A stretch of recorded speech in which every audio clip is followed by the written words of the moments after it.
He is DeForest Buckner. He plays for the San Francisco 49ers, native of Hawaii, of course, an Oregon Duck as well. How's the celebration there in San Francisco after that win?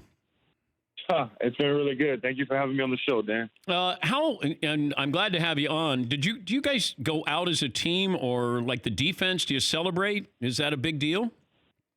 A lot of guys on the team, they go out and celebrate, but majority of the guys have family in town, and celebrate with their families and everything. So, I was one of those guys that had a lot of family in town, so I celebrated with my family. How many tickets did you have to come up with? I want to say about 14. Okay, that's nothing. What about next week? Yeah, next week is going to probably be around 16. So we got a lot of people. You're gonna lose money the longer you go in the playoffs here. And then if you get to the Super Bowl, and those are really expensive tickets there. Exactly, yeah. But I'm lucky. A lot of my family members, they pay me back because they know it's coming out of my pocket. So game plan versus Minnesota was what? Defensively, just stop the run. And make it a one-dimensional game, and that's what we did. Have you ever looked around during a game and gone, "Oh my God!" Like your defense yesterday was spectacular, but I don't know if sometimes in the moment or when you're watching film where you step back as a fan or as an analyst just to kind of marvel at what you're seeing. Oh yeah, watching film, in the moment, we're hyped up for each other, playing for each other, and we're not thinking about numbers. It's just when we get out there, we want to get the ball back to the offense as fast as possible, which is whether it's 3 and outs or getting the ball back. And we did a really good job with that, this past Saturday. And we're just watching the film. You definitely get hyped off of it. Niners defense had 5 sacks against the Packers when you played them in November. You had a half sack and held Aaron Rodgers to 104 yards passing. What do you expect this time around that'll be different from Rodgers and the game plan? Yeah, I think, they'll try to establish the run game a little more. Obviously, they've been running the ball well these recent weeks. Aaron has found a really good connection with, Devontae Adams. And, you saw his comment, how he said it kind of reminded him of his connection with Jordy back in the day. So, they're playing really well. They got a solid defense. They play hard on special teams. So it's definitely going to be a different game.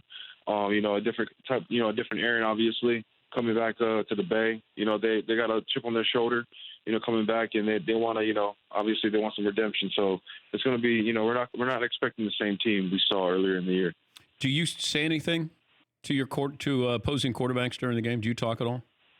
Nah, I don't really talk. Nah. You leave that up to Richard Sherman? Yeah, I leave that to Sherm, Quan. I let it all go for those guys. And when Bosa went down, it looked like he was really hurt. Yes. And then he pulled like he was WWE, where he got up like the Undertaker, right? He just got the wind knocked out of him. He just got the wind knocked out of him. I think on that sack, D kind of fell on him. Maybe, I'm not sure, but we all were definitely concerned. And when he got back up, we got to the sideline. I was like, Nick, that's a fine. Who did you grow up rooting for since you grew up in Hawaii? Growing up in Hawaii, I was a Chargers fan. Really? And then I watched a lot of Saints games. My dad was a big Saints fan growing up. So those are the two teams I really watched. Now get ready are you ready for that Rodgers cadence? Green 19, green 19, green 19. Yeah. Now you can't jump offside. No, you can't. He has one of the best hard counts in the game, and when you go offside, he's going to take that shot down the field. All right, why don't you get down in your stance, and I'll play Rodgers here. And I know it's radio, but this will be just good practice. So I'm in the gun here. All right. All right, ready? Yellow Weasel, green 19. Yeah, I think you got me on that one. Oh, I did. Did the Yellow Weasel? That's his. He had that as an audible last night. I know. I heard that last night. Yeah. What does Yellow Weasel mean to you? Hey, it depends. You got to constantly hear it throughout the game. And yesterday it looked like they checked to a run on that one, so they're probably going to check it. Just call the same audible, but make a different play out of it for sure. Does when they play. Does Jimmy Garoppolo use product on his hair prior to a game? Yes or no? I don't believe so. Okay. You know, that's just natural. It's all natural. I think that's the wrong answer. I think Garoppolo pregame probably has a sponsorship where he uses product on his hair. Maybe. I'm not sure. I've never seen it. Is George Kittle the craziest guy and the goofiest guy on the team?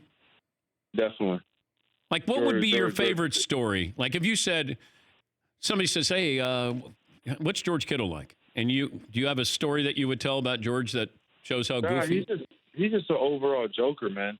You know, he just there was a play. I forgot who it was against. It might have been Atlanta, where he made a block and he pancaked the guy, and he was just laughing. You know, the entire time.